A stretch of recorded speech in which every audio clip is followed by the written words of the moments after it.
I don't know about you, but in my hardest times in life, in the most intense suffering, the dark night of the soul, one of the things I was tempted to doubt is the faithfulness of God, the love and the mercy of God. When you're trapped in the midst of a long and cold winter, it's hard to believe in spring. That's exactly what's happening in Lamentations, which we're covering in Bible in the 1 year. Lamentations is a winter kind of book. A lot of cold, a lot of darkness, no joy, no peace, suffering everywhere. Lamentations 3 describes God even as a lion that is tearing away at his people. It's the last place that you would expect there to emerge this verse that's full of hope and joy. But that's what you have in Lamentations 3. This I call to mind, he says, and therefore I have hope. The steadfast love of the Lord endures forever. His mercies never come to an end. They are new every morning.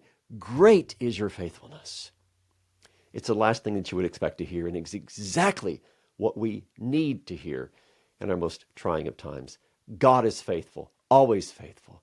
His mercies, his love never cease.